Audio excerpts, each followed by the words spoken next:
Otra pestaña que tenemos para trabajar es la de rentabilidad. En ella también se nos arrojan unos datos muy interesantes. Uno de ellos con relación a la utilidad que obtenemos antes de impuesto, o sea, deducidos los gastos, deducidos los impuestos, deducidos los costos, cuánto nos queda realmente. Vemos cómo crece año a año para este caso. Y vemos también el dato del punto de equilibrio, que es aquel proceso por medio del cual yo determino en una producción anual cuántas unidades como mínimo tengo que producir para poder cubrir la totalidad de los gastos y los costos generados durante ese periodo. Para este caso podemos observar, por ejemplo, que va desde 33.495 unidades en el primer año a 31.110 en el quinto año.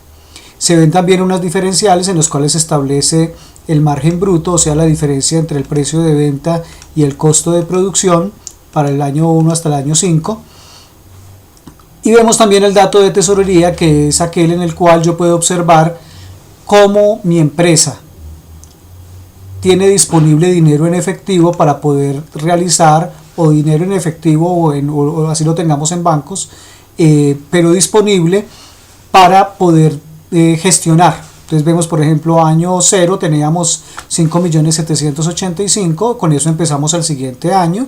Al finalizar ese año, después de deducir gastos y costos y lo demás, nos quedaron 10 millones, con eso empecé al año 2 y así sucesivamente hasta el año 5. Es importante porque necesitamos saber precisamente cuál es la liquidez, cuál es la posibilidad de maniobrar durante el movimiento de la empresa. Y lo último serían las ratios, que para poderlas desarrollar tenemos que volver al balance general y ubicar los datos del préstamo inicial y de la plata que teníamos en bolsillo en ese momento.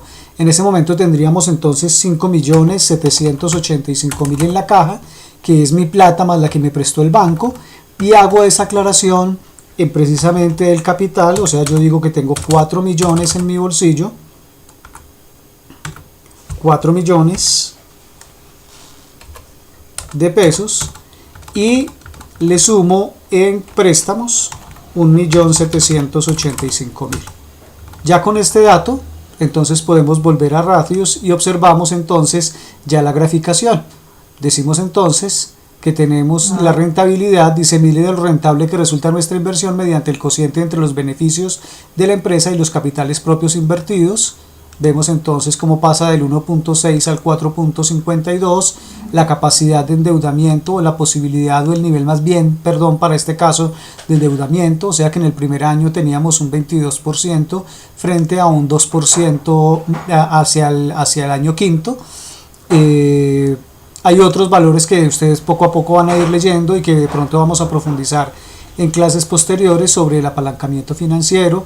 Es que ahí dice directamente, nos indica cómo el incremento de la deuda afecta la rentabilidad de la empresa, pero en este caso tenemos una capacidad superior, o sea, hay posibilidades por parte de la empresa porque no estamos generando un nivel de endeudamiento alto.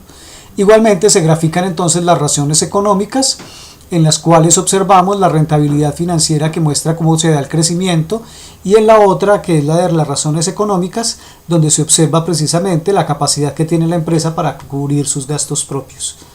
El dato de la facturación por trabajador empezó con 54 millones producidos anualmente y terminó con 82.865.000, a un promedio inicial de 150 empanadas. Con eso tendríamos entonces la información financiera suficiente para poderla profundizar en una sesión posterior, de modo que podamos llegar a la feria empresarial con información clara.